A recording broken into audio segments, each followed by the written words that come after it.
নমস্কার বন্ধুরা, সকলে কেমন আছেন? আশা করি সকলে ভালো আছেন। আপনারা প্রথম পর্বে শুনেছেন গোয়েন্দা অরিন্দম সেন ও নিখামের রহস্য। এবার আমরা শোনাতে চলছি এই গল্পের দ্বিতীয় পর্বতে। সকলে শুনতে থাকুন এবং গল্পের শেষে জানান কেমন লাগলো। আপনার ভাই অমিতের শত্রু ছিল কি?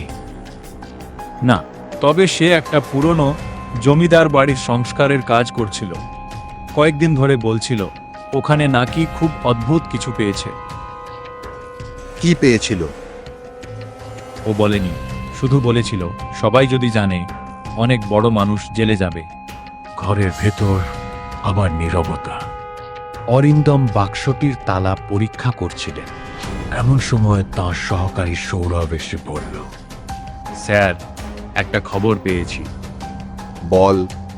আজ সকালে শহরের উপকণ্ঠে নদীর ধারে একটা পরিত্যক্ত গাড়ি পাওয়া গেছে।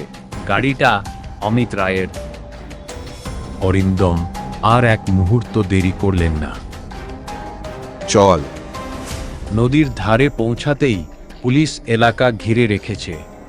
গাড়ির দরজা খোলা, ভেতরে কোনো মানুষ নেই, কিন্তু ড্রাইভারের সিটে রাখা একটি ভেজা ডায়েরি উদ্ধার হলো।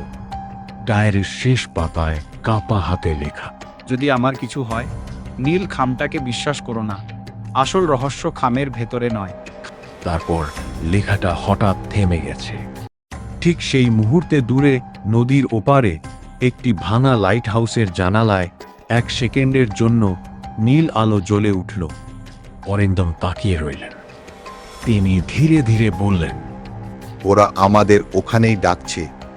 আর সেই সিদ্ধান্তই তাকে নিয়ে যাবে এমন এক সত্যের সামনে, যা বহু বছরের গোপন অপরাধের পর্দা ফাঁস। ভাঙা লাইট হাউসের ভেতরে টর্চের আলো ফেলে এগিয়ে চলেছেন অরিন্দম সেন, তার সহকারী সৌরভ এবং পুলিশের একটি ছোট দল। পুরো জায়গাটা ধুলো, ভাঙা ইটার জং ধরা, লোহার কাঠামোয় ভরা। হঠাৎ অরিন্দম হাত তুলে সবাইকে থামতে বললেন। মেঝেতে কাদা লেগে থাকা জুতোর ছাপ। তিনি নিচু হয়ে ছাপটি দেখলেন। একজন নয়, তিনজন এসেছে, কিন্তু ফিরে গেছে মাত্র দুজন। সিঁড়ি বেয়ে ওপরে উঠতেই একটি লোহার দরজা চোখে পড়ল। পুলিশ দরজা ভেঙে ফেলতেই দেখা গেল একটি ছোট ঘরে হাত পা বাঁধা অবস্থায় বসে আছে অমিত রায়। দুর্বল হলেও সে জীবিত। দেবব্রত ছুটে গিয়ে ভাইকে জড়িয়ে ধরলেন। অমিত কাঁপা গলায় বলল, নীল খাম, ওরা ওরা সব প্রমাণ লুকিয়ে রেখেছে। ঠিক তখনই বাইরে গুলির শব্দ। একটি কালো গাড়ি দ্রুত লাইট হাউস ছেড়ে পালাতে শুরু করল। অরিন্দম চিৎকার করে বললেন, ওদের থামাও। পুলিশ ধাওয়া করল। প্রায় 10 মিনিটের ধাওয়ার পর গাড়িটি একটি পুরনো সেতুর কাছে আটকে গেল। দুজনকে গ্রেপ্তার করা হল, কিন্তু অরিন্দম বললেন, না, এরা আসল অপরাধী নয়, এরা শুধু ভাড়াটে লোক। সবাই অবাক। পরদিন সকাল অরিন্দম তার অফিসে সবাইকে ডাকলেন। ঘরে উপস্থিত দেবব্রত, অমিত, তদন্তকারী পুলিশ অফিসার, গুদামের মালিক, নির্মাণ সংস্থার পরিচালক এবং আরও কয়েকজন। টেবিলের ওপর রাখা সেই রহস্যময় নীল খাম। অরিন্দম ধীরে ধীরে বললেন, এই মামলায় সবাই ভেবেছেন খামের ভেতরের চিঠিটাই রহস্য, কিন্তু আমি প্রথম দিন থেকেই জানতাম আসল রহস্য চিঠিতে নয়। তিনি খামটি তুলে ধরলেন।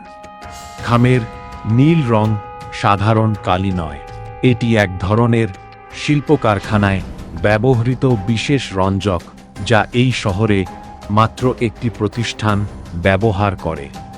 তিনি নির্মাণ সংস্থার পরিচালকের দিকে তাকালেন। অমিত রায় পুরনো জমিদার বাড়ি সংস্কারের সময় একটি গোপন কক্ষ খুঁজে পান। সেখানে বছরের পর বছর ধরে লুকিয়ে রাখা ছিল অবৈধ জমির নথি, ভুয়া দলিল এবং কোটি টাকার আর্থিক জালিয়াতির প্রমাণ। ঘরের সবাই নিঃশব্দ। অরিন্দম আবার বললেন, আপনি অমিতকে অপহরণ করিয়েছিলেন, তারপর নীল খাম পাঠিয়ে তদন্তকে অন্যদিকে ঘোরানোর চেষ্টা করেছিলেন। পরিচালক প্রতিবাদ করলেন। প্রমাণ কোথায়? অরিন্দম শান্তভাবে টেবিলে একটি ফাইল রাখলেন। গুদামের কাঠের গুঁড়ো, আপনার কারখানার বিশেষ নীল রঞ্জক, অপহরণকারীদের ফোন রেকর্ড, ব্যাংকের লেনদেন এবং সবচেয়ে বড় কথা, অমিতের উদ্ধার করা নথি, সবকিছু একই ব্যক্তির দিকে ইঙ্গিত করছে। লোকটির মুখ ফ্যাকাশে হয়ে গেল। কয়েক সেকেন্ড নীরব থাকার পর সে ধীরে ধীরে চেয়ারে বসে পড়ল। হ্যাঁ, আমিই সব করেছি। অমিত যদি সেই কাগজগুলো প্রকাশ করত, সব শেষ হয়ে যেত। পুলিশ এগিয়ে এসে তাকে গ্রেপ্তার করল। ঘরে দীর্ঘ নীরবতা নেমে এলো। দেবব্রত অরিন্দমের দিকে তাকিয়ে বললেন, আপনি না থাকলে আমার ভাইকে আর কোনোদিন ফিরে পেতাম না। অরিন্দম মৃদু হেসে জানালার বাইরে সকালের আলোয় ভেজা কলকাতার দিকে তাকালেন। তিনি বললেন, রহস্য যতই গভীর হোক, সত্য নিজের পথ খুঁজে নেয়, আর সত্যের পথ অনুসরণ করাই একজন গোয়েন্দার একমাত্র কাজ। মেঘের ফাঁক দিয়ে সূর্যের আলো ধীরে ধীরে শহরের ওপর ছড়িয়ে পড়ছে।